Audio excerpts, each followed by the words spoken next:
declare recess at any time pursuant to House Resolution 8. Today, the committee is meeting virtually. I want to announce a couple reminders to the members about the conduct of this remote hearing. First, members should keep their video feed on as long as they are present in the hearing. Members are responsible for their own microphones. Please also keep your microphones muted unless you are speaking. Finally, if members have documents they wish to submit for the record, please email them to the committee clerk whose email address was circulated prior to the hearing. Good morning. Welcome to today's Environment Subcommittee hearing to discuss the National Oceanographic and Atmospheric Administration's Earth System Science and Stewardship policies. I'd like to thank Ranking Member Bice for her bipartisan partnership at this hearing, as well as on recent legislation we've partnered together on, including the NOAA Weather Radio Modernization Act, which would expand and modernize a key tool in providing warnings on impending weather emergencies, as well as the Vet Rent Act, which we'll be introducing soon to ensure veterans who were housed in barrack-style housing have parity when competing for rental housing as civilians. I'd also like to welcome NOAA Administrator Dr. Richard Spinrad to the committee and thank him for being here to testify about the vital work of this agency. The climate crisis and its very real impacts that we're facing today underscores the importance of NOAA's mission to understand and predict changes in climate, weather, and oceans and coast, to share that knowledge and information with others, and to conserve and manage coastal and marine ecosystems and resources.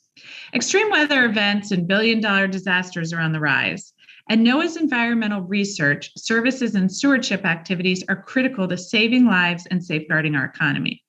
Earlier this month, Hurricane Ida, which made landfall over 1,000 miles away, caused historic and deadly levels of rainfall and flooding across my district and region in New Jersey. New Jerseyans are unfortunately no strangers to flooding, but an event of this magnitude shows us why we need to invest in resilience and not just recovery. Climate change is causing storms like Ida to rapidly intensify and suck up more moisture, increasing flood risk. Supporting the work of NOAA's dedicated researchers and forecasters will help improve lead times for extreme weather and evacuation alerts, and to better understand how climate change impacts extreme events like Ida. Many Americans utilize NOAA's data, products, and services on a daily basis, often without even realizing it. The most obvious examples are the weather apps on our phones. In addition, brave firefighters rely on meteorological data to predict where the latest catastrophic inferno will spread. Farmers across the country use products like the U.S. Drought Monitor to be strategic about their irrigation and crop decisions. Local officials utilize NOAA's real-time ocean data to know when to issue a harmful algal bloom warning and close beaches. NOAA's Regional Integrated Sciences and Assessments Program provide crucial climate products and tools for officials to make informed infrastructure and planning decisions that will withstand a changing climate, and so much more. NOAA is only able to provide this and many more types of useful information because of its extensive network of Earth systems observations. These observational systems collect data from ships, aircraft, satellites, radar, and more. NOAA's scientists then process and analyze the data to provide forecasts and predictions in an accessible manner for all of us to benefit from.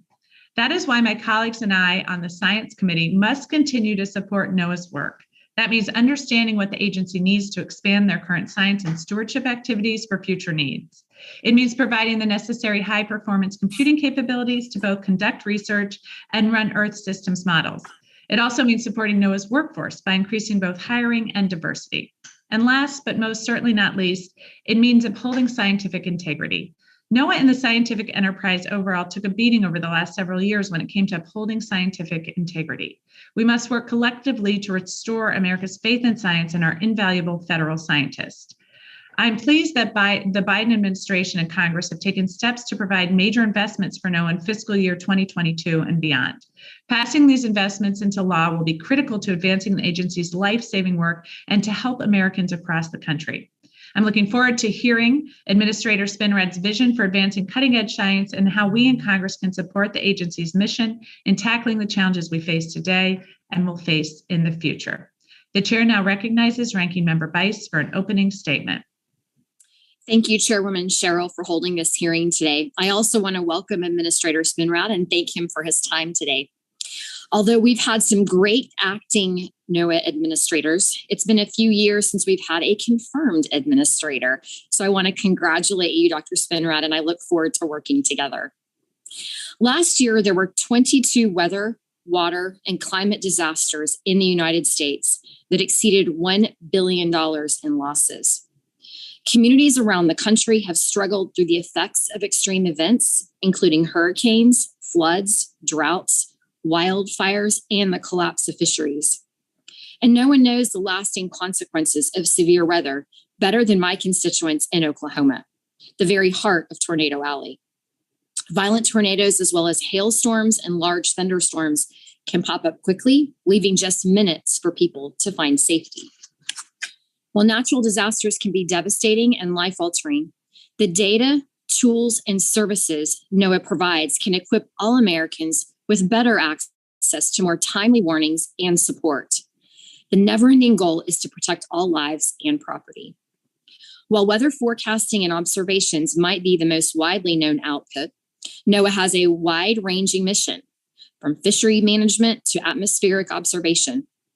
These products and services have a tremendous economic impact and affect more than 1/3 of America's gross domestic product. The President's fiscal year 22 budget request for NOAA was $6.98 billion, a 22% increase from last year's enacted funding. With such a large increase proposed, I look forward to hearing from Administrator Spinrad on what his priorities are for the agency. While I am certainly not opposed to investing in NOAA's life-saving products, we must ensure that the administration is adequately prepared to handle an increased budget. This includes expedited hiring, upgrading infrastructure, ramping up new research projects, and a variety of other issues. A lump sum of money with no strings attached can be a curse before it is a blessing. Therefore, priorities must be set and decisions must be made. When it comes to the specifics of the budget request, I was disappointed to see it did not include any details regarding the Earth Prediction Innovation Center, or EPIC. This committee has had multiple hearings on EPIC, and its timely implementation has been a priority for members on both sides of the aisle. It's a project that is absolutely critical to reclaiming and maintaining international leadership in numerical weather prediction. However, I was pleased to see NOAA's focus on increasing their higher performance computing capabilities. Last year, one of NOAA's systems, Hera, was ranked number 88 on the top 500 list of fastest supercomputers in the world. A continued emphasis on computing will accelerate the development of weather modeling across NOAA and the National Weather Service. This, in turn, will improve the prediction of high-impact weather events and evaluate the potential future directions for models and data assimilation. I hope to hear more on how NOAA can collaborate with other agencies, including the Department of Energy, which houses 3 of the top 5 fastest supercomputers in the world. Cross-agency collaboration, especially with an agency that is the clear subject matter expert, is the most efficient use of taxpayer money, and we should encourage it as much as possible. Lastly, I look forward to discussing how NOAA will leverage existing centers and scientific expertise to inspire and support the next generation of STEM students. Oklahoma is proud to house a key component of NOAA's infrastructure, the National Weather Center. The work conducted in this center provides property and life-saving services for the entire country. But in order to attract and keep the next generation of talent filling that center, we must ensure that our buildings, instruments, and the entire infrastructure are world-class. The meteorologists, oceanographers, biologists, and other researchers shouldn't have to settle for outdated buildings or cramped laboratories. Every member of this committee has priorities for their district, and I'm sure Administrator Spinrad has priorities of his own. I am excited to hear how NOAA plans to balance these and how we in Congress can help maximize our return on investment. And again, I want to thank Administrator Spinrad for testifying before the committee today, and I look forward to the engaging discussion. Madam Chair, I yield back the balance of my time.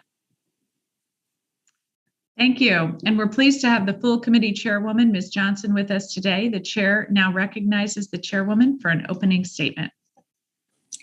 Thank you very much, and good morning. I'd like to give A warm welcome to our witness, our NOAA Administrator, Dr. Richard Spinrad. He is testifying before the committee today for the first time since he officially took the helm of the agency. The National Oceanic Atmospheric Administration plays a critical role in protecting American lives, property, and economic prosperity. NOAA is a unique agency that performs cutting-edge science, but also provides critical environmental service and stewardship. By looking at the Earth as a system, we are better able to understand how the weather, ocean, climate, and atmosphere interact. Based on that understanding, NOAA provides essential services and products that serve us all. Recently, Americans have experienced an unprecedented string of natural disasters made worse by climate change. We've seen extreme heat and drought conditions out west that set the stage for this record-breaking wildfire season. And last month, Hurricane Ida rapidly intensified in the Gulf of Mexico before making landfall due to warmer water temperatures. In addition, warmer atmospheric conditions brought heavy precipitation leading to extraordinary flooding along the Gulf Coast and all the way up to New England. This one devastating storm killed dozens and left countless others with property destroyed. Each year seems to have more multi-billion-dollar weather and climate disasters than the previous. NOAA's scientific observations, predictions, and warnings have always been vital to Americans across the country. But they are becoming increasingly important for helping Americans prepare for extreme events exacerbated by climate change. This committee is steadfast in supporting NOAA as the authoritative source for weather and climate information. So I am glad that Chairwoman Cheryl spoke to the importance of this in her remarks. This committee has worked in a bipartisan fashion to authorize R&D activities that help reduce our emissions and mitigate climate change. NOAA's weather and climate programs also play an important role in addressing the climate crisis. NOAA data can be used to inform adaptation and resilience decisions at a community level. NOAA's scientists contribute to major climate reports that influence policy around the world, including national climate assessments and IPCC assessments reports. It is reassuring to see that the president has elevated the importance of NOAA within his administration. We have the first Senate-confirmed administrator in over 4 years, who is also eminently qualified. The administration has significantly increased its budget requests for NOAA. NOAA also has a seat on the multiple White House level interagency working groups tackling our most pressing climate issues. I look forward to this hearing from my administrator about his goals to advance NOAA's mission of science, service, and stewardship. NOAA has an important role to play in addressing climate crisis, and we are fortunate to have an experienced leader like this administrator to guide the agency. In closing, I again want to welcome you, Administrator, and this will be our first many positive interactions we have with this committee. With that, I yield back. Thank you, Madam Chairwoman. We're also pleased to have the full committee ranking member, Mr. Lucas, with us today. So the chair now recognizes Ranking Member Lucas for an opening statement.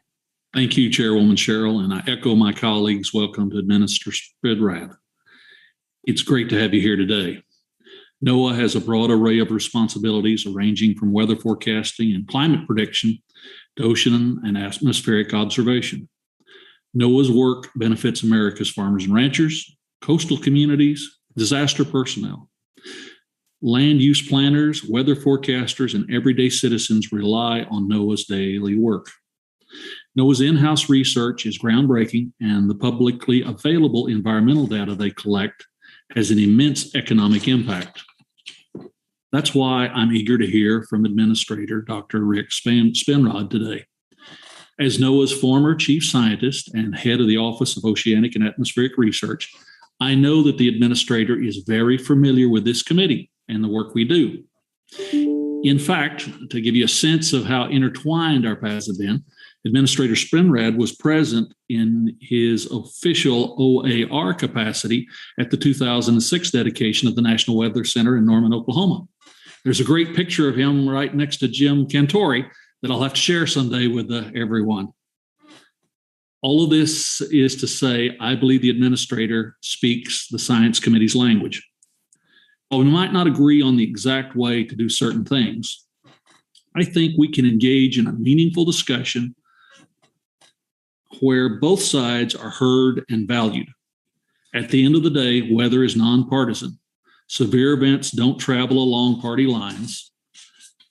That's why I will remind my colleagues, just as I have done in years past when Republicans were in control, the administration's top priority should be aligned with NOAA's core priority, protecting life and property. So today, I look forward to hearing from the administrator on how he envisions advancing NOAA's mission and improving its ability to save lives. One issue I'd like to address today is commercial data supply. NOAA provides tools, data, and operations that are capable applicable to literally every single district in the country.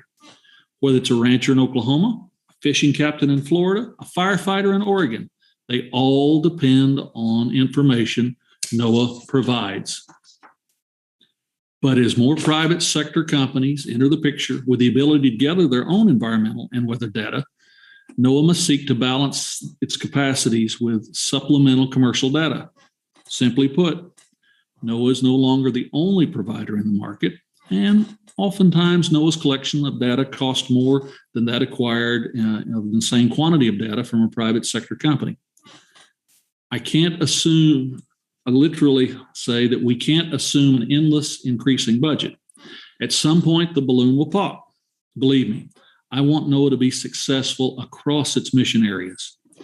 We can best ensure that by prioritizing funding and standing up programs to acquire data that private industry cannot collect while preparing for a commercially competitive future.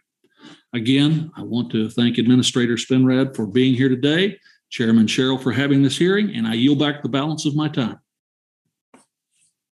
Thank you, Ranking Member Lucas. At this time, I'd like to give the opportunity for Representative Bonamici to introduce her fellow Oregonian, and I yield to Ms. Bonamici. Thank you, Chair. Members. It is really a pleasure to introduce Dr. Richard Spinrad, the current administrator of the National Oceanic and Atmospheric Administration and a fellow Oregonian. Dr. Spinrad is an internationally renowned scientist and leader with more than 35 years of experience. In 2014, then President Obama nominated Dr. Spinrad to serve as NOAA's chief scientist. From 2003 until 2010, he served as the head of NOAA's Office of Oceanic and Atmospheric Research and the National Ocean Service. Dr. Spinrad has also held leadership positions at the U.S. Office of Naval Research and Oceanographer of the Navy, and was awarded Distinguished Civilian Service Award, the Navy's highest award for civilians. Throughout his career, Dr. Spinrad has held multiple faculty positions, including most recently as a professor of oceanography at Oregon State University. Earlier this year, I had the honor of introducing Dr. Spinrad at his confirmation hearing in front of the Senate Commerce, Science, and Transportation Committee. Dr. Spinrad's successful confirmation makes him the 11th NOAA administrator, the first Senate-confirmed leader, as Ranking Member Bice mentioned, since January of 2017, and the third from Oregon State. Now, as members of this committee, especially Representative Gonzalez knows, My alma mater is the University of Oregon, and yet I am extremely proud of Oregon State University here. Since assuming the position of NOAA Administrator in June, Dr. Spinrad has been a force preserving and strengthening NOAA's core mission of science, service, and stewardship. In July, NOAA established a climate council, which will be comprised of senior leaders from across the agency and entrusted with coordinating climate work across NOAA. The council is also tasked with advancing equitable delivery of NOAA's science to all communities, and especially those most severely affected by climate change. Additionally, last week, NOAA announced $41 million in grants for coastal, oceanic, and Great Lakes observation programs. And that's going to help the scientific community and others better understand our invaluable coast and respond to climate change. So I want to thank Dr. Spinrad for spending time with the subcommittee this morning. I look forward to hearing more about the important work NOAA is doing as our nation's premier climate science agency. Thank you again, Chair Cheryl, and I yield back the balance of my time. Thank you. As our witness should know, you will have 5 minutes for your spoken testimony. Your written testimony will be included in the record for the hearing. When you've completed your spoken testimony, we will begin with questions. Each member will have 5 minutes to question the witness. With that, I'm pleased to turn it over to Administrator Spinrad. Chair Cheryl, Ranking Member Bice, members of the subcommittee, as well as Chair Johnson and Ranking Member Lucas, thank you for the opportunity to testify today regarding my priorities for the National Oceanic and Atmospheric Administration. Special thanks also to Representative Bonamici for that very kind introduction. Thank you. 1 week from today marks my 100th day as Administrator of NOAA. This is my third tour of duty at NOAA. Previously, I served as Chief Scientist during the Obama administration. And before that, I led our Office of Oceanic and Atmospheric Research and the National Ocean Service. The urgency with which NOAA is working to address our nation's most pressing challenges is like never before, from combating the climate crisis and bolstering the equitable delivery of climate science and services, reinforcing scientific integrity, and rebuilding our scientific workforce. Ensuring our agency is diverse, equitable, inclusive, and accessible, to promoting economic development while maintaining environmental stewardship. The NOAA workforce has been firing on all cylinders to meet the increasing demands of our nation. That mission is science, service, and stewardship. To understand and predict changes in climate, weather, oceans, and coasts, to share that knowledge with others, and to conserve and manage coastal and marine ecosystems and resources. As NOAA Administrator, I'd like to share with you my main priorities in pursuit of this mission and in alignment with the goals of the Biden-Harris administration. The first pillar of that mission, our science, is at the core of our agency and is the foundation for smart policy and decision-making. From the depths of the ocean to the surface of the sun, we are observing and collecting data and turning those data into Earth system models, information, tools, and forecasts. NOAA's trusted data are the basis for your weekend weather forecasts, provide our constituents with harmful algal bloom warnings, and feed into our models that predict wildlife and wildfire smoke movement in real time. It is essential that NOAA's data and information adhere to the principles of scientific integrity to maintain our trusted status and issue life-saving weather forecasts and warnings, as well as our climate predictions and projections. The Biden-Harris administration has made upholding scientific integrity a main priority, and I've already taken steps to ensure NOAA not only meets but exceeds those expectations, including by requiring all NOAA political appointees to complete scientific integrity training. The second pillar of our mission is service, and I have made it one of my top priorities to expand NOAA's role as the primary authoritative provider of federal climate products and services that can be applied to a diverse range of missions. Just as NOAA is the authoritative provider of weather forecasts, navigational charts, and fisheries stock assessments, we play a unique role in that not only do we collect data and conduct research, but we are mandated to make it operational. This means we must provide the public and our federal, state, tribal, and industry partners with actionable environmental information to make decisions in the face of climate change.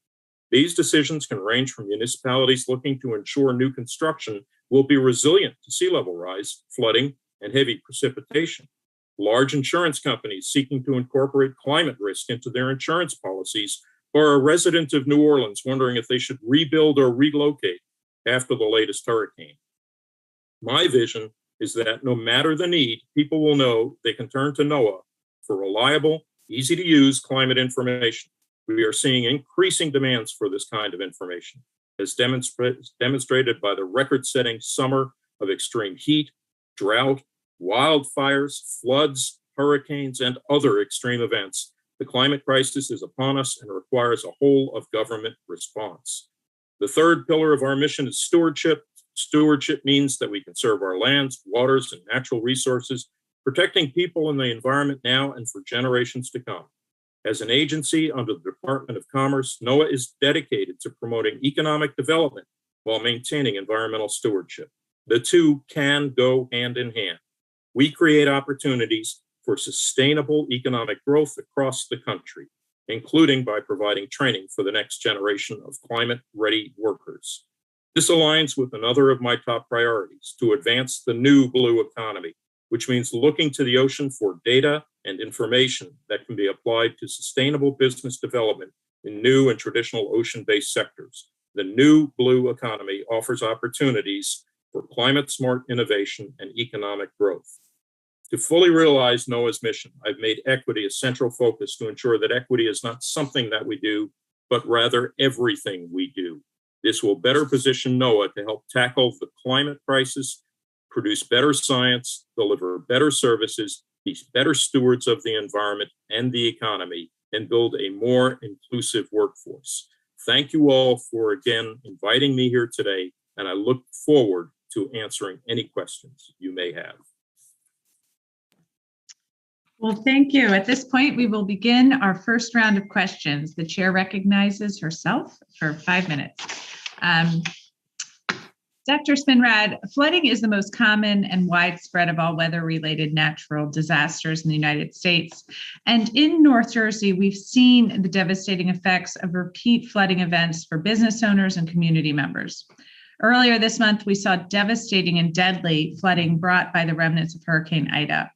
Unfortunately, our forecasts were not as accurate as they can be, and that's due in large part to outdated precipitation data. In fact, one woman in my district whose house flooded and who had to be rescued by boat along with her young children during the storm said to me, you know, at 5 o'clock, I heard that we were going to be fine, that the storm was going to pass to the west. So that's why I introduced a package of bipartisan bills to address flooding called the Floods Act and the Precip Act. Dr. Spinrad, can you speak to the importance of having long-term, accurate, and complete weather data and climate data? What's Noaa doing to ensure communities get the information they need to improve safety and resilience? Thank you, Chair Cheryl.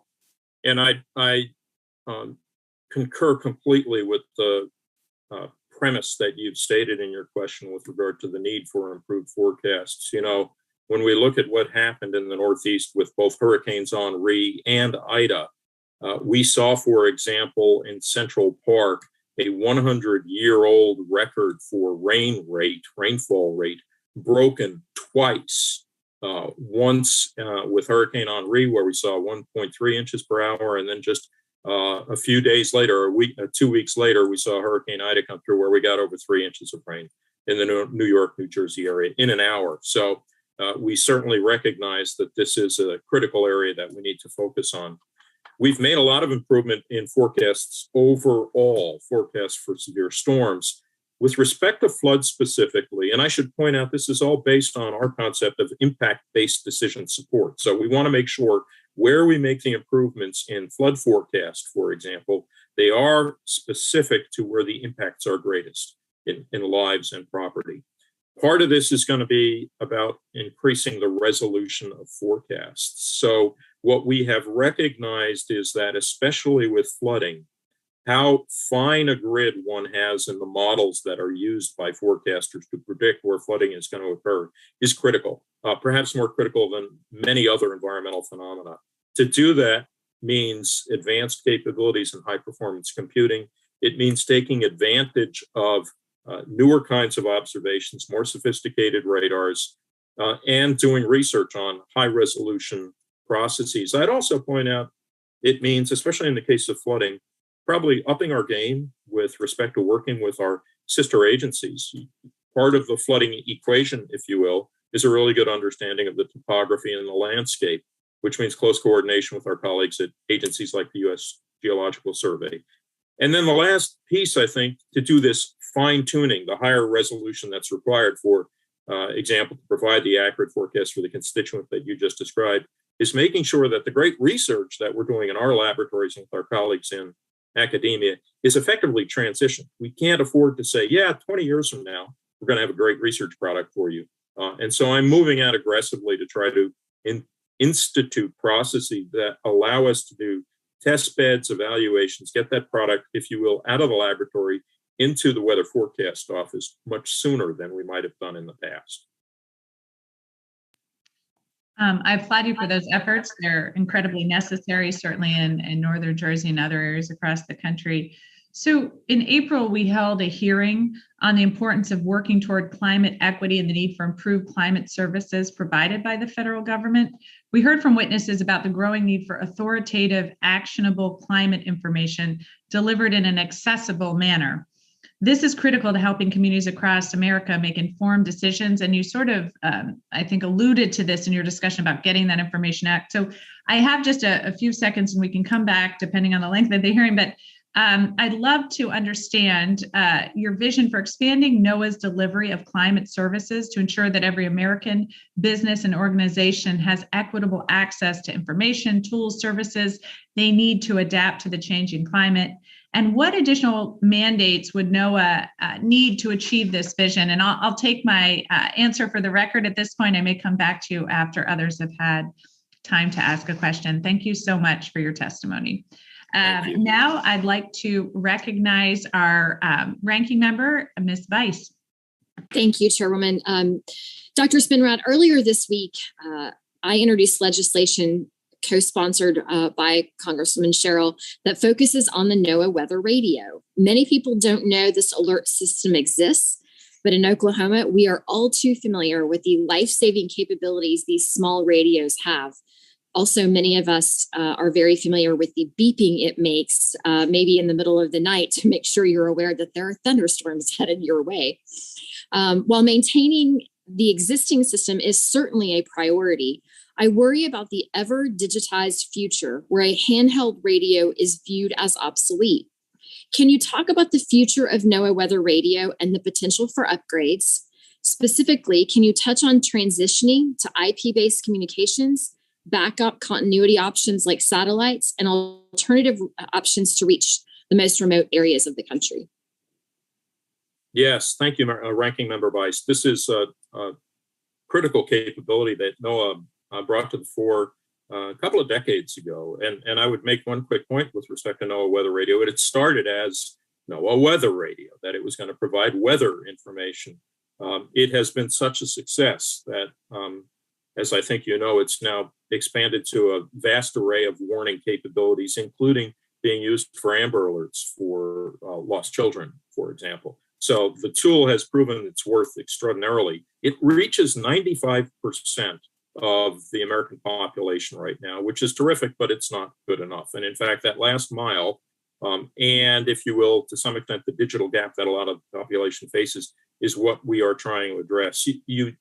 You talked about the modernization and brought up what I would say are two of the main components that we are working on right now. One is the incorporation through internet providers so that we do, in fact, expand the capability. We also are looking at the increased number of transmitters out there. It turns out we can get from 95 to 97% of the American population with somewhere between about 50 and 100 new transmitters out there. So we know there are certain things we can do with current technology. And then finally, yes, absolutely, we are looking at the expanded capabilities for satellite-based backup for NOAA weather radio. This is where the commercial sector is going. It makes perfect sense. That's part of our current thinking about moving forward. And I would simply close by adding that it's my expectation as administrator that just as we have seen NOAA weather radio going from, if you will, just weather forecast to a broader array of capabilities, I foresee NOAA Weather Radio in the future to be effectively NOAA Environmental Radio, that it'll be providing all range of environmental forecasts and predictions for the full spectrum of hazards and other natural events that we have to be warning people about. So there is a lot of opportunity for expanded capability and modernization of NOAA Weather Radio. Perfect. Well, speaking of modernization, as both Ranking Member Lucas and myself mentioned in our opening statements, which should tell you about the importance of it, Oklahoma is the home to the National Weather Center. It houses NOAA's National Severe Storms Laboratory and the Storm Prediction Center. The work being done there is absolutely essential to predicting and alerting the public of severe weather, but also understanding the root causes of severe weather and exploring innovative ways to use that knowledge to improve forecasts and warnings.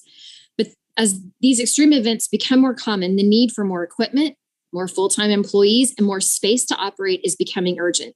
Do you believe the National Weather Center is in need of expansion and upgrades?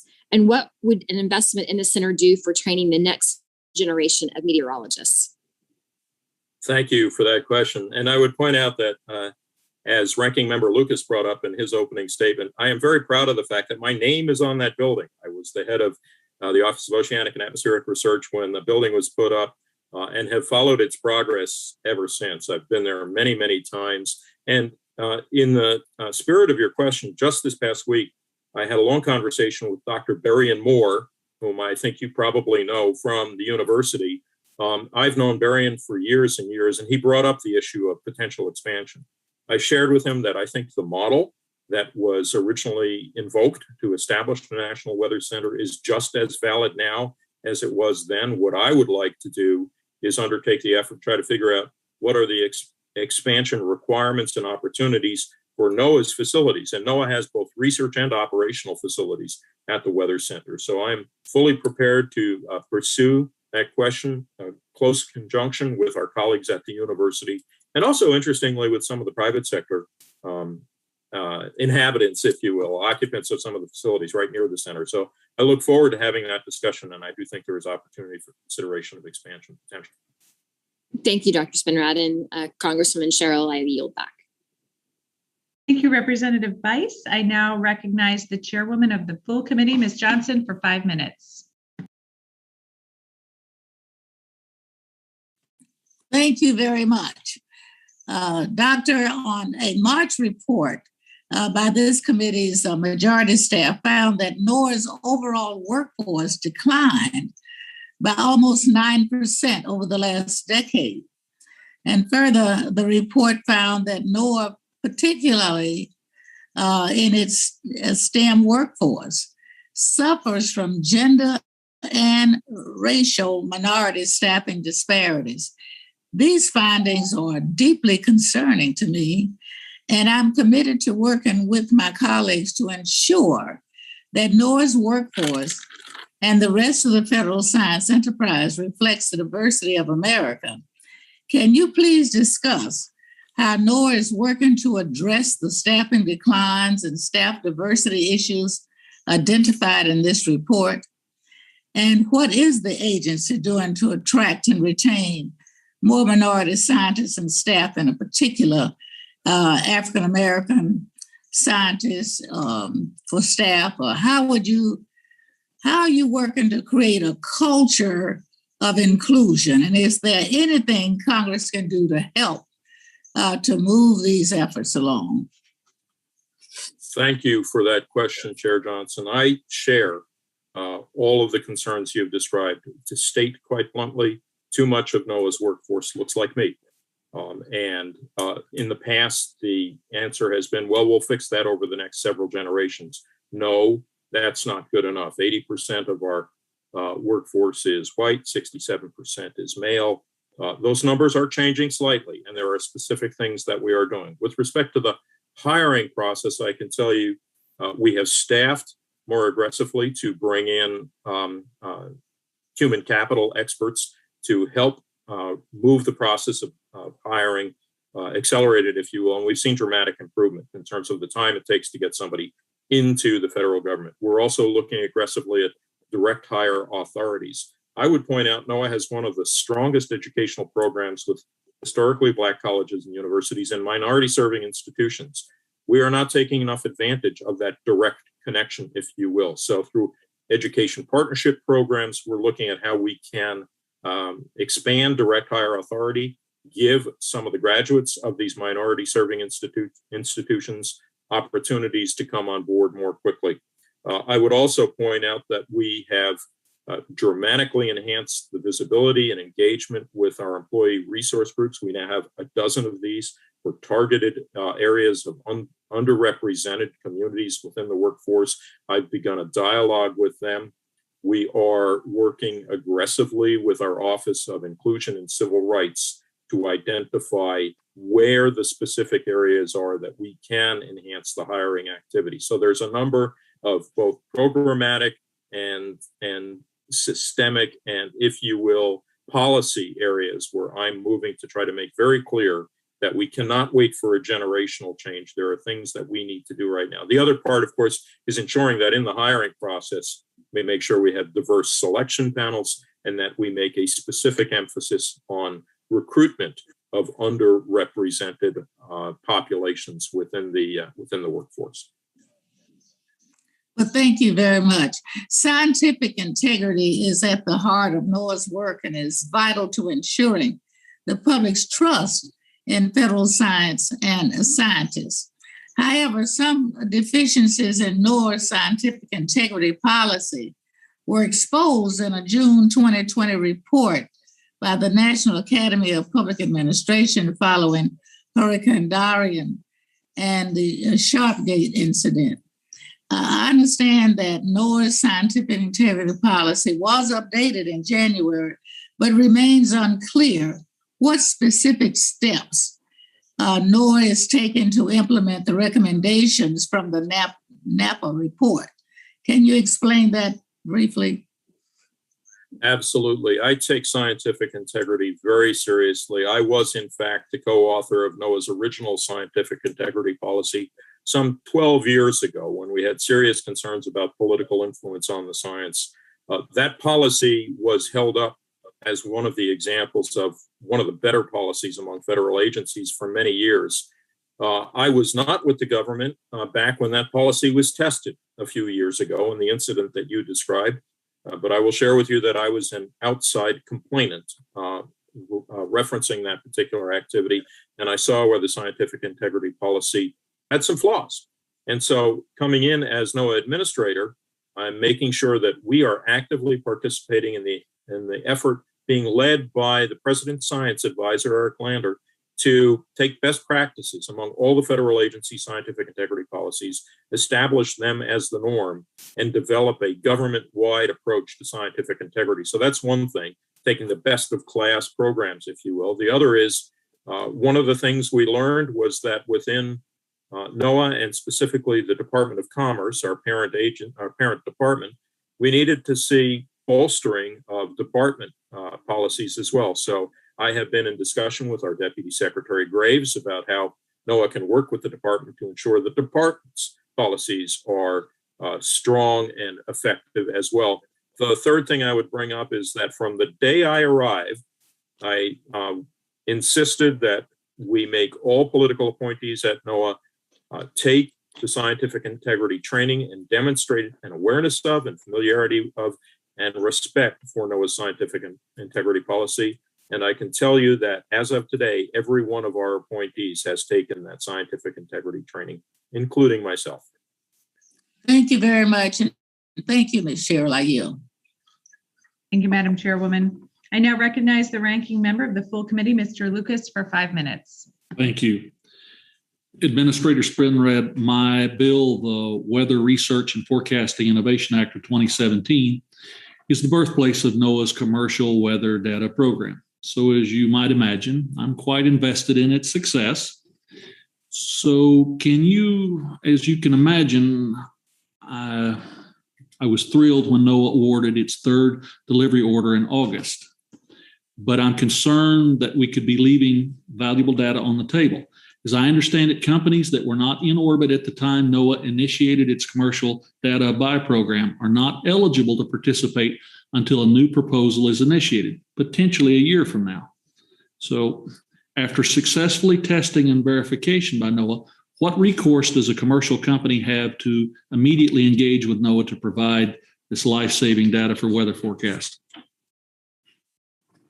Thank you for that question, Ranking Member Lucas. I would point out that I do share your appreciation for and desire to see a more strong exploitation of commercial data.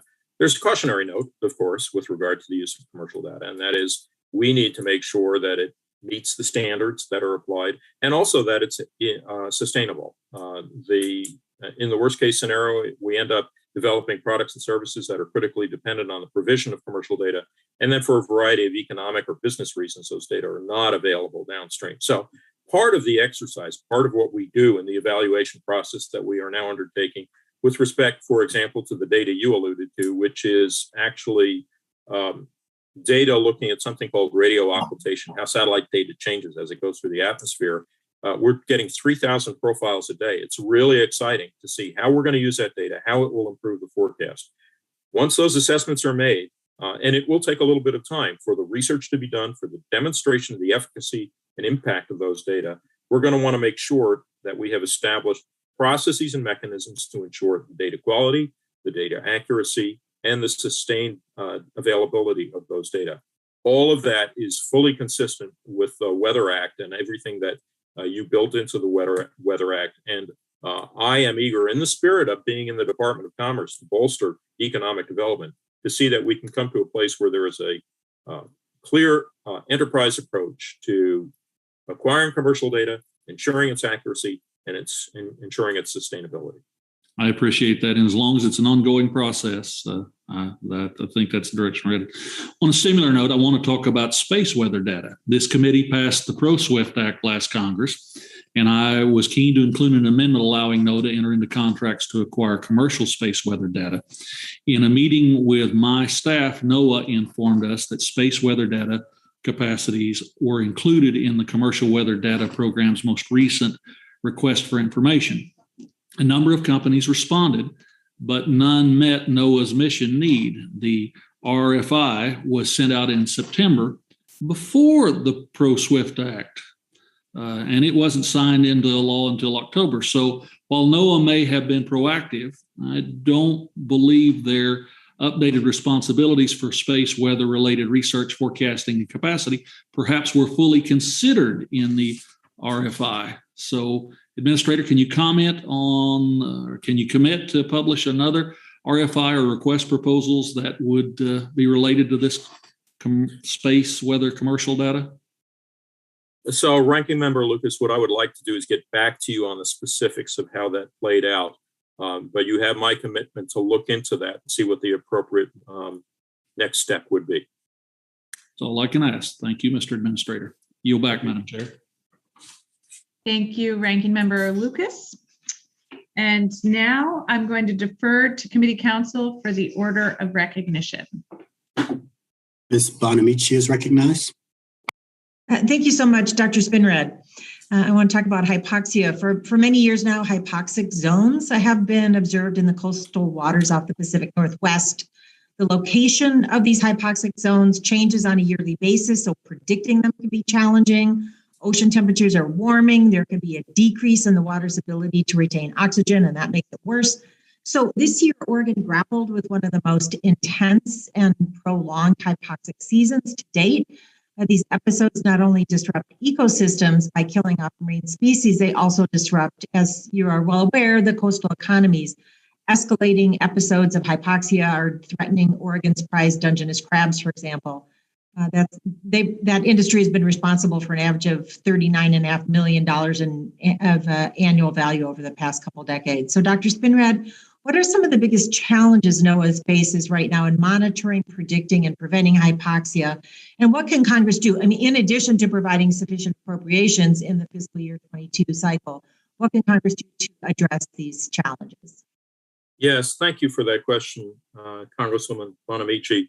And I am very familiar with the issues, as I think many Oregonians are and many folks in the U.S. are as well, because it impacts seafood prices and availability. Right. The quick, or I shouldn't say quick, but the fundamental issue here is observational capability, that we are building out capabilities for measuring hypoxia. This is one of those phenomena for which the observational capability was needed many years ago, but is now only currently really getting hardened and firmed up. And in fact, we're working with fishing communities to do that. You may be aware that some of the crabbers off the Oregon coast now include dissolved oxygen sensors on their crab pots as a device for making these observations. So we're incorporating that within the integrated ocean observing system I use as one of the many parameters that are being observed. Research investments into the predictability is one of the tough nuts to crack. It's one thing to say, this is what happened yesterday in the ocean. It's another thing to say, be prepared, this is going to happen next week. So we're doing extensive research through our cooperative institutes, with the fisheries science centers, with the universities in the Pacific Northwest. And I should point out, we also have the authority for developing the harmful algal blooms and hypoxia events of national significance strategy. And that, thank you for the support on that. We will be putting out the Federal Register notice on that draft policy very soon. And so I think once we see what kind of comments we get back and what kind of input we get back, and people understand what is NOAA's responsibility, what is EPA's responsibility, I think we will have a better handle on specifically how we want to address this, both from a policy, appropriations, and programmatic standpoint. Thank you, Dr. Spinner. That's really helpful. I want to ask you too, I really appreciate that NOAA is engaged in the extensive efforts to prepare for, adapt to, and mitigate the worst effects of the climate crisis, particularly on oceans, coast, fisheries, estuaries. So I want to ask you about the Climate Council. The council reflects, of course, as you mentioned, the Biden administration's whole of government approach.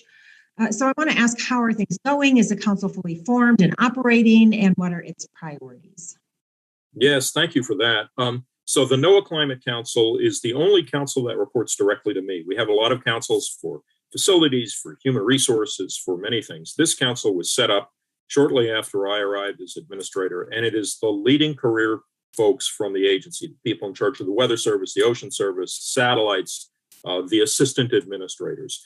Already, we have used this council to establish priorities as we formulate our FY23 budget, and has helped build the equity framework for climate products and services. So I now have in front of me, if you will, a guidance document that this council has developed. We're also using this council to engage the rest of government. So we invited the special envoy for climate, John Kerry, his office, to come talk with our NOAA Climate Council as well. And we're doing the same thing within the Department of Commerce. So it serves as a two-way communication mechanism and a strategic body to define policies and priorities for the agency. That's very encouraging. And in my remaining time, I want to follow up on Chairwoman Johnson's question. We've had many conversations in this in the subcommittee, but also in the full committee over the years on diversifying the workforce in the sciences. And one of the things in particular is that I've been aware of is the lack of women in jobs, particularly at NOAA. And it's getting women in the field, but also keeping them there. So I want to ask you, Dr. Spinrad, will you commit to carrying on the policies and practices that Dr. Sullivan, when she was NOAA administrator, put in place to help address sexual harassment, which has been a problem, particularly on research vessels?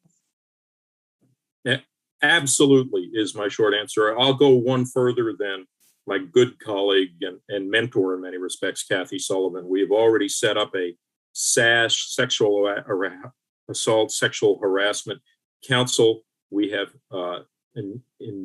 built in many processes, especially with the NOAA Corps and our ships, to make sure that we have prevented that. We have established an Office for Workplace Violence Prevention and Response. So we've taken a lot of actions in setting up facilities and mechanisms. I am going to make a very strong message, have made a very strong message in that regard. And I've got to point out that I'm pretty sure it's the first time in NOAA history, half of our assistant administrators are women right now. We will have an opportunity shortly because the head of the National Weather Service, Louis Uccellini, a national icon in weather, has announced his retirement. We may have an opportunity to have a woman in that position as well. So we are moving out aggressively and doing things and setting policy accordingly. Thank you for that commitment. And my time has expired. I yield back. Thank you. Mr. Feenstra is recognized. Thank you, Chair Sherrill and Ranking Member Bice. Administrator Spinrad, excited to continue legislation to establish research and testing program to mitigate the impact of radar obstructions on detection and prediction capabilities. These obstructions were addressed in a fall 2019 joint study on the impact of wind farms and weather radar. As you know, radar forecasting and the detection can be affected by nearby buildings, terrain, and wind turbines. That said, it is crucial that we do not restrict the growth of clean wind energy by putting excessive red tape on wind farm construction. Administrator Spinrad, my potential legislation would focus on researching and testing options like new processing algorithms, phased array radar, commercial data, and other technologies. It would involve consultation with private industry, academia, Noaa, the FAA, and the DoD, among other groups.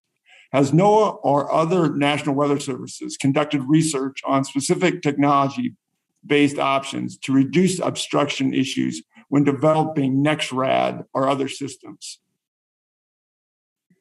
Yes, thank you for that question. And I especially appreciate your invoking the issues with our colleagues at DoD and FAA who share similar concerns. And as a consequence, we have a wind turbine radar interference working group that is addressing those issues. It's chaired by the Department of Energy. I would say that there are a couple of potential approaches. You alluded to one, that is beam forming using the current NEXRAD systems in slightly different manners. We are researching that. I would also point out, as a bit of an aside, I worked for Navy many years, and I became fascinated with the use of phased array radar by the Navy as a potential weather radar. And for many years, going on 20 years now, I've been a strong advocate of the potential application of phased array radar as a potential replacement for NEXRAD. So in conjunction with your question, not just how do we use NEXRAD, what are the approaches we might take, but can we use the next generation radars like phased array as a solution while balancing the growth of the renewable energy industry? Thanks for those comments, Administrator Spinrad. I greatly appreciate that type of collaboration. And, you know, we need to all work together on this. And I just simply ask, would you and other members of your team at Noaa be open to joining with my office and other representatives from the wind energy industry to have a fruitful discussion on potential legislative solutions for mitigating the effects of radar obstructions? Of course, we'd be more than happy to cooperate. Well, I'm very grateful for that, and thank you. This is such a big topic. My district is number one agriculture or number one wind producer in the country. So thank you for that. Thank you. And I yield back. Mr. Kildee is recognized.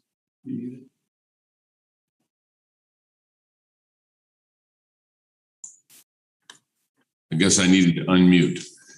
Thank you very much, Chairwoman Sherrill, for hosting this hearing. And Dr. Spinrad, thank you so much for your presence and your testimony. I come from Michigan, where the Great Lakes are quite literally our lifeblood. The lakes outline our boundaries. They define who we are as a state. And we have 10,000 miles of Great Lakes shoreline in this region. They're central to our livelihood. They're central to our economy. Part of my district that I represent includes the Lake Huron shoreline, which is a part of this really vibrant coastal economy. According to Noaa, Michigan's coastal economy employs 1.75 million people each year, $92 billion in wages. And the Great Lakes fishing industry is critical to the health of these communities across the region. According to the Great Lakes Fishery Commission, commercial, recreational, tribal fisheries generate $7 billion in economic activity annually and support 75,000 jobs throughout the region. So we look to strengthen and bolster our coastal communities. As we do that, one of the things that has evolved is fish farming, aquaculture. Now, when done correctly, this is important. When done properly, aquaculture can create a high quality food source that's abundant and affordable. However, and importantly, when done improperly, it can do much more harm than good. And we've seen in Michigan proposals for net pen aquaculture in the Great Lakes. There's even one aquaculture operation on the Ausable River, which, if you know it, contains the so-called holy waters of trout fishing, a very sensitive ecosystem that supports trout. These operations can create massive pollution. They can spread disease. They can spawn invasive species. They could threaten this multi-billion-dollar fisheries in the Great Lakes. At one time, the Noaa Sea Grant program was encouraging aquaculture operations in the Great Lakes. And that's why here in Congress, I have introduced legislation to ban harmful aquaculture practices in both the Great Lakes and in federally designated wild and scenic rivers, which would include the Ausable in my district. So, Dr. Spinrad, if you could discuss the role of aquaculture in NOAA's concept of a new blue economy and commit to us that ensuring that aquaculture is not used directly within the Great Lakes or in the wild and scenic rivers like the Ausable. Could you comment on that? Yes, thank you, Representative Kildee. And I think I was listening very carefully to the way you asked your question, and you used one phrase. You said, when aquaculture is done properly, it may have benefits. And I think that's really the sweet spot for what NOAA can bring to the table. And oh, by the way, as you well know, we're very proud of our resources, the Sea Grant program, but also the Great Lakes Environmental Research Lab, which provides our main access for research activity in all of the Great Lakes.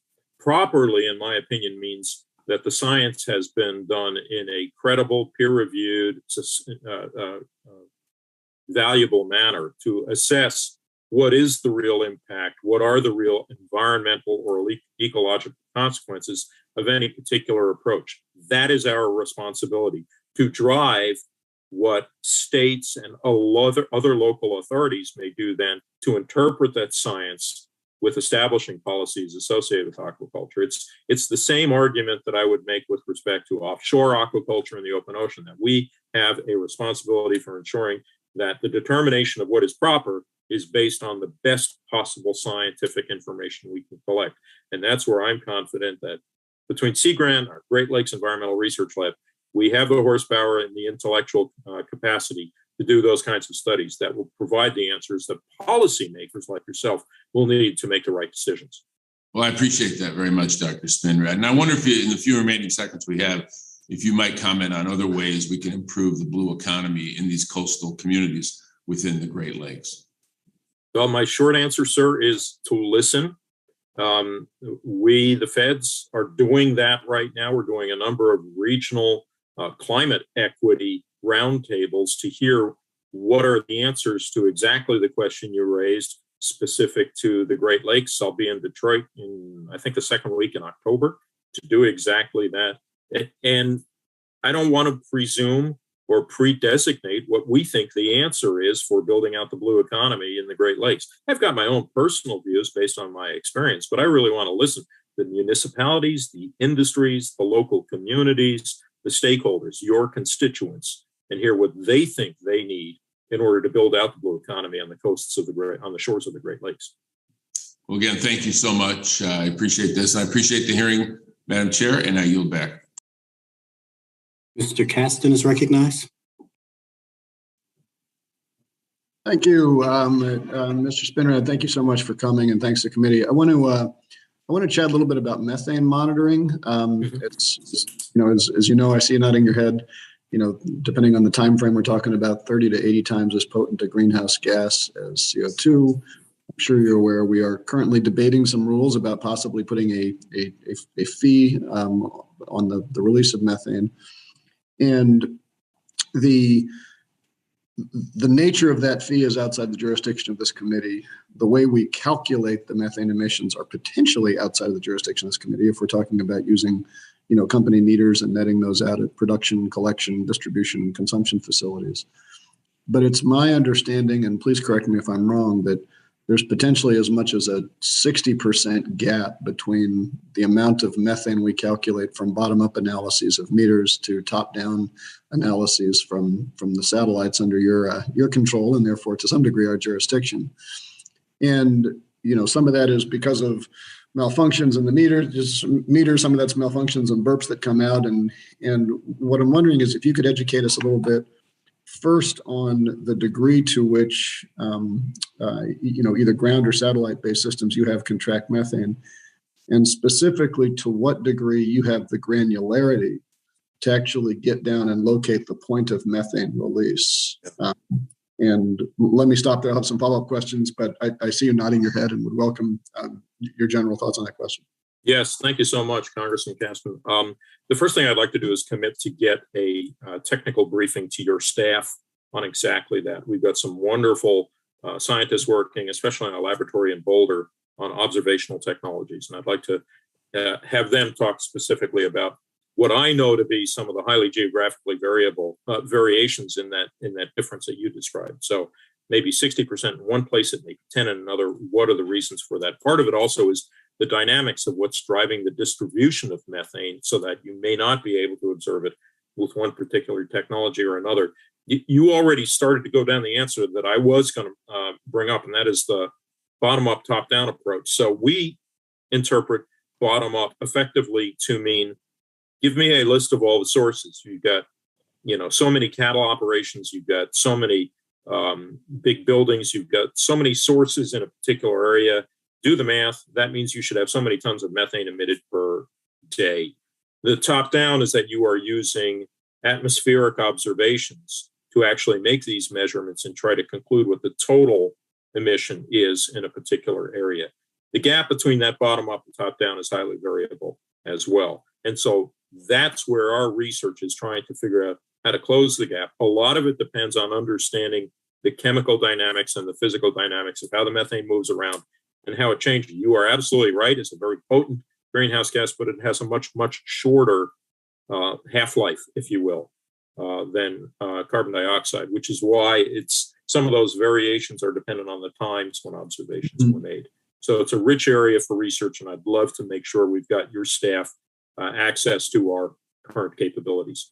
Well, let's definitely do that. And I want to just not to pick on the point, but I understand that, the methane is going to move through the atmosphere and you're going to try to figure it out. But as with the data you have, or if you'd prefer, with the data you could have, subject to future technologies and future funding you might allocate, do you have the technical ability, at least in theory, in a fiscally uncapped world, to go down and identify the specific location of a methane release? Or is that an insoluble problem? Are we always going to be stuck depending on these bottoms-up meters that don't quite tie out? My impression is that we have the technical capability.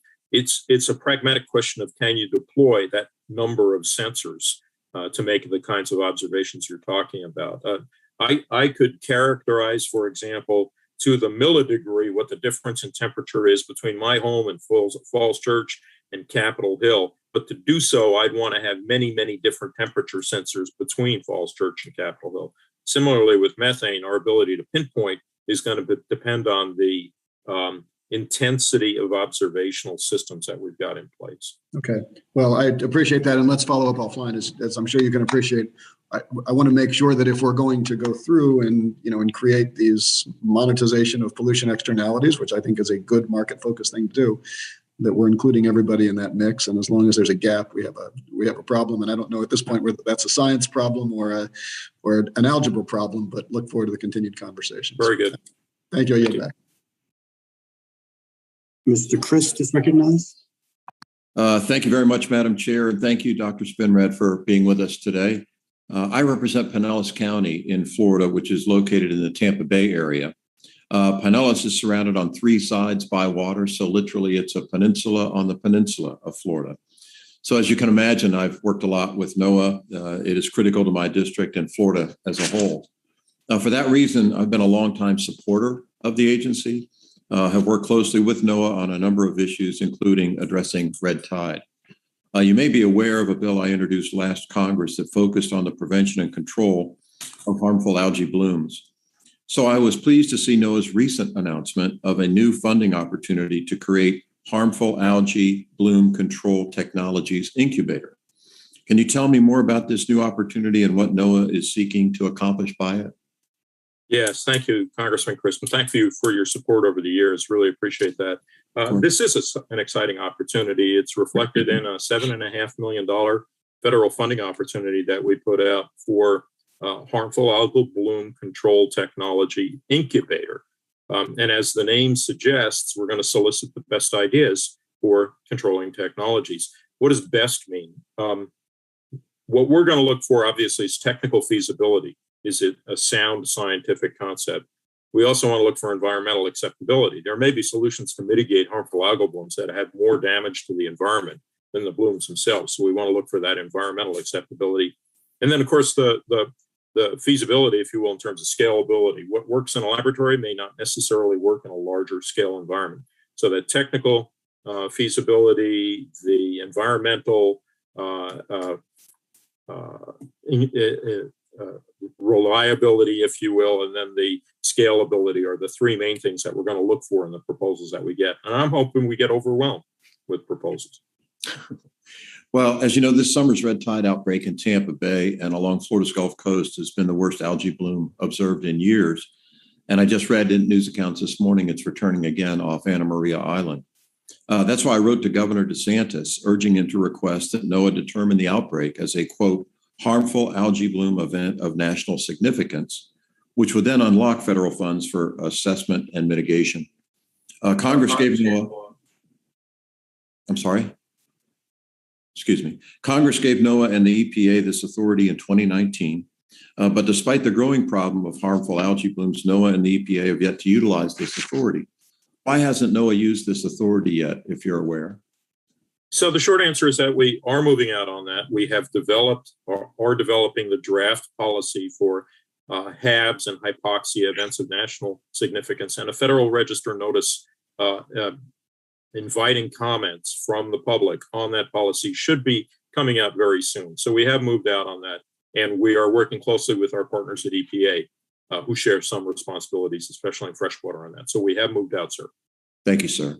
As you know, Florida is home to several NOAA facilities. Unfortunately, many of the facilities are in dire need of repairs and upgrades, including the following: Southeast Fisheries Science Center, National Hurricane Center, Atlantic Oceanographic and Meteorological Laboratory in Miami. The impacts of climate change on these facilities makes the situation even more urgent. Can you provide me with an update on NOAA's plans for facility repairs and relocations, particularly in the Southeast? Yes, thank you. I would like a bit of a placeholder because I think we would probably want to spend a little bit more time with you and your staff to give some detailed responses to that. But I can tell you, as somebody who's worked for NOAA for, almost 20 years now, I've been to almost every NOAA facility, including those in Southeast Florida, over many, many years. And I share concerns about sustaining capabilities. We can't be asking our scientists to be doing work in facilities where their safety and their ability to get clean power and clean water is compromised. So we have undertaken a number of regional assessments of our facilities to see where are the priorities for investment. We have a $400 million deferred maintenance bill at NOAA, and we're just having a hard time just keeping up. We are hoping some of the moves on the Hill with respect to infrastructure will help resolve that. But specifically, what facilities and what priority and where to spend are part of this comprehensive study. We've done 4 of the regional studies. We've got 2 more that we will do as tabletop exercises in the next several months. Great. Thank you very much, Doctor. I see I'm running out of time, so I will yield back. Thank you, Madam Chair. Mr. Babin is recognized. Yes, thank you very much. Thank you, Madam Chair and Ranking Member.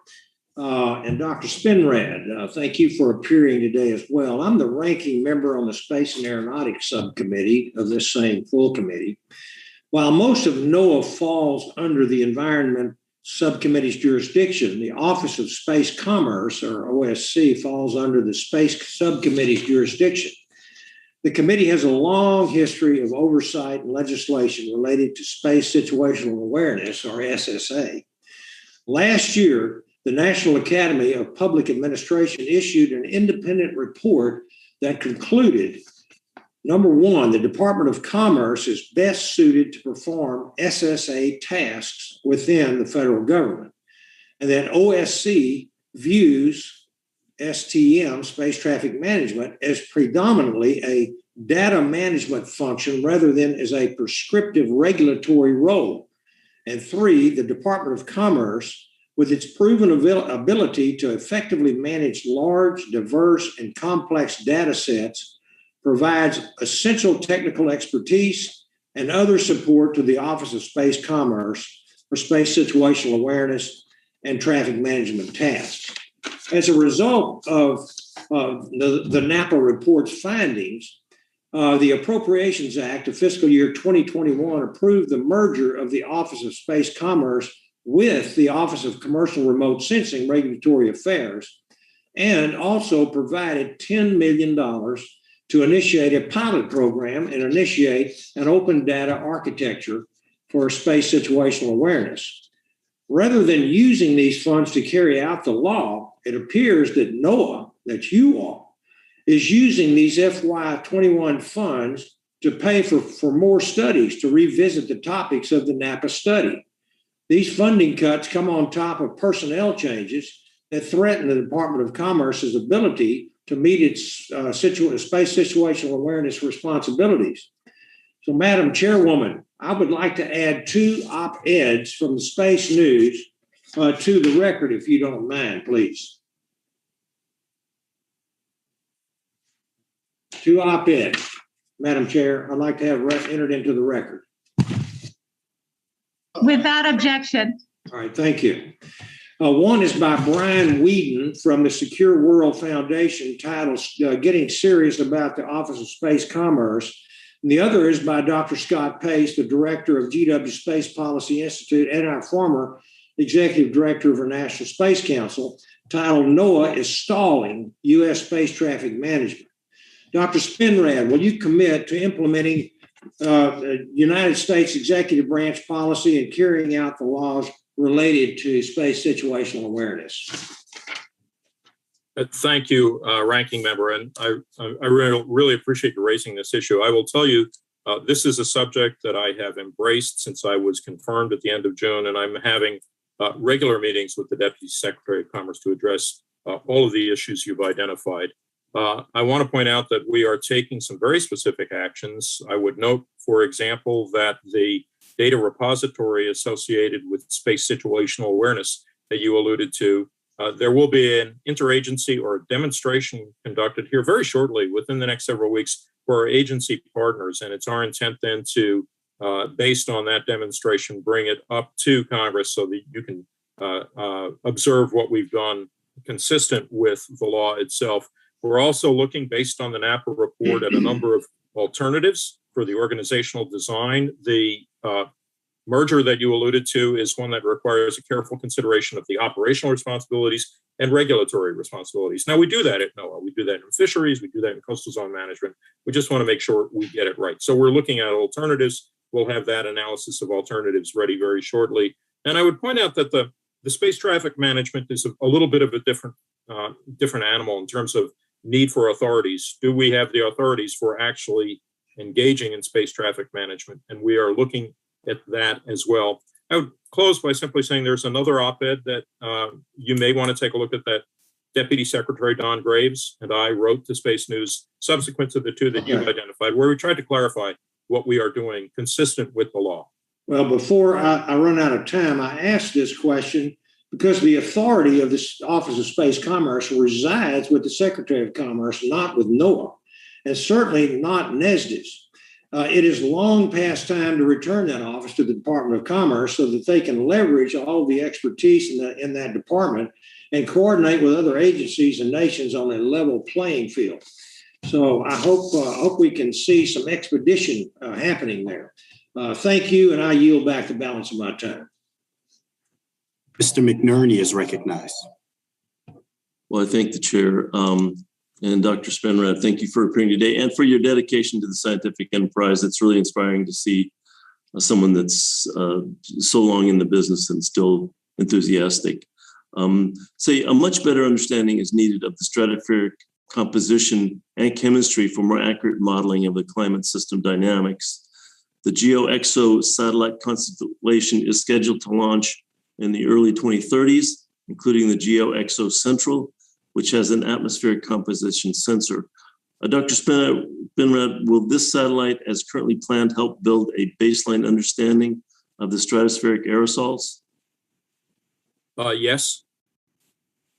And how would the resulting data contribute to climate science? So part of climate science, a lot of people tend to think of climate science as purely a physical phenomenon. It's about temperature or winds or water.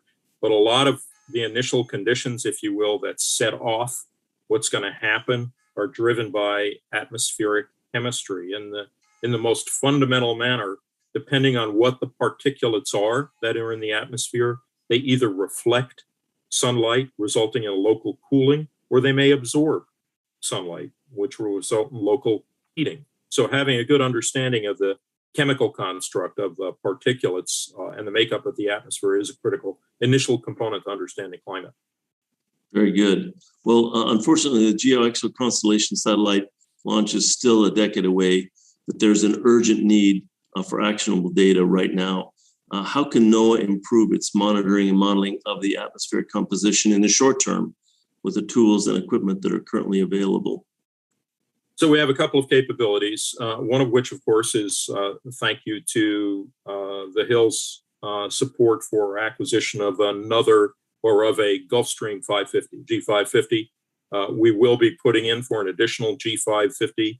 These aircraft, of course, allow us to do relatively high altitude stratospheric observations. So having that platform alone will be a major improvement in our observational capabilities. Very good.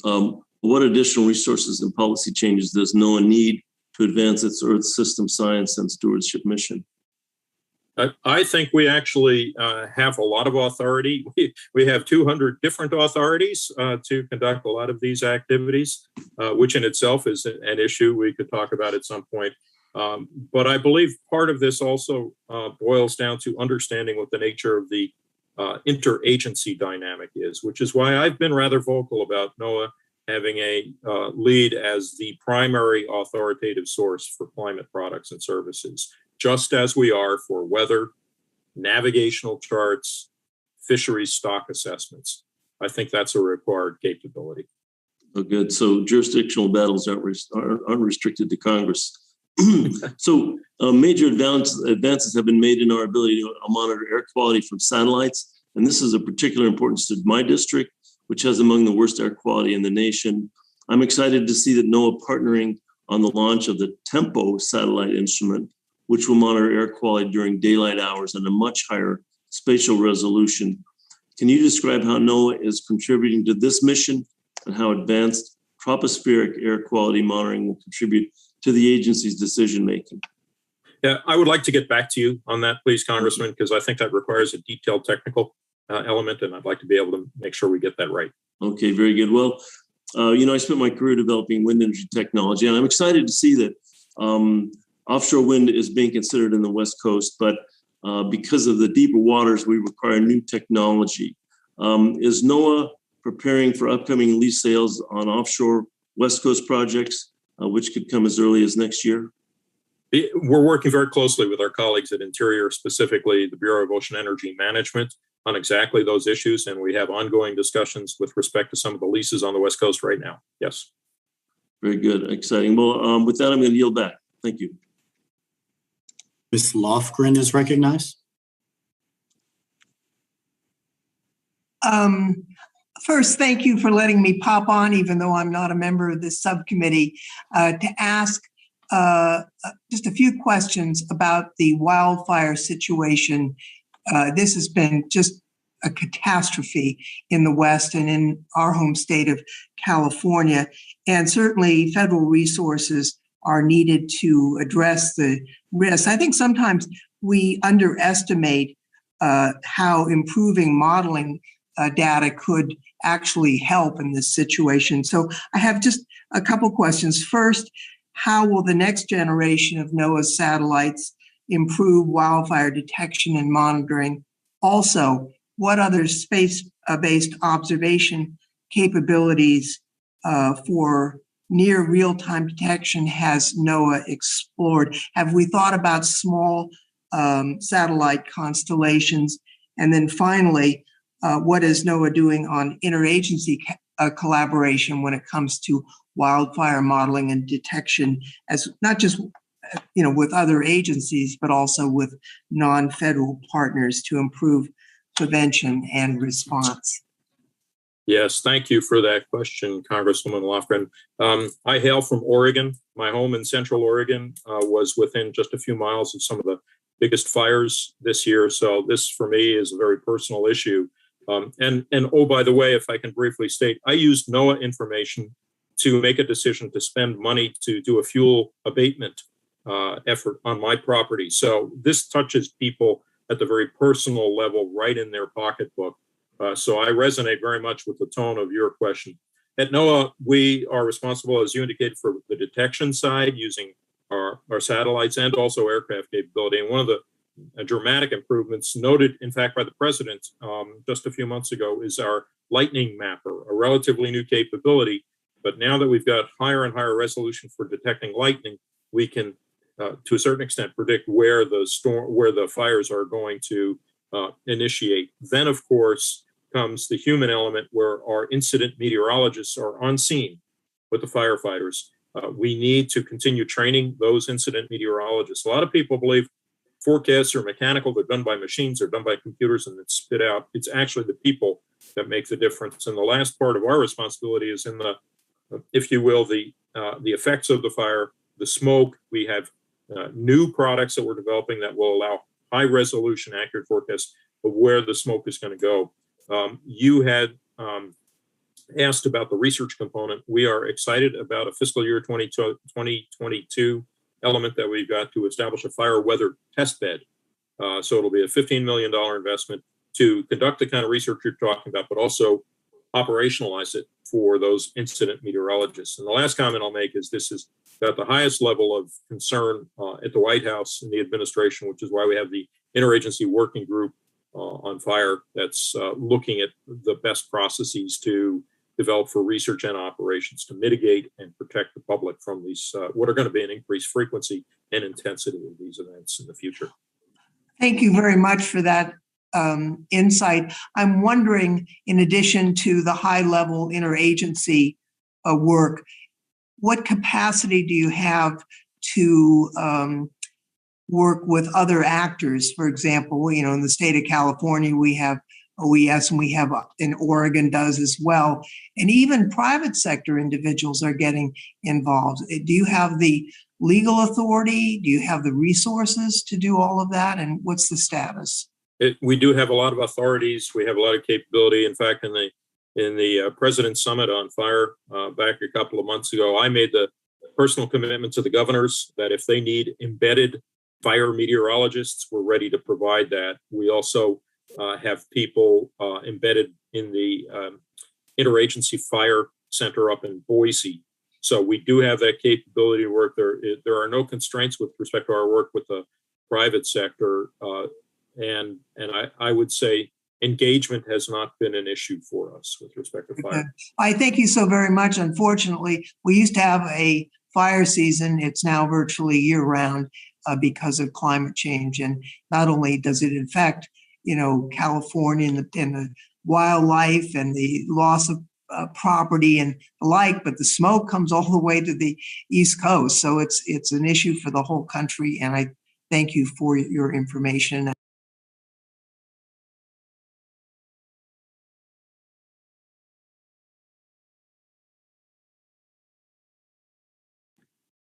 I yield back.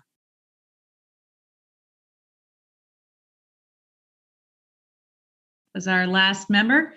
So before bringing the hearing to a close, I want to thank the administrator for testifying before our committee today. The record will remain open for 2 weeks for additional statements from the members and for any additional questions the committee may ask of the witnesses.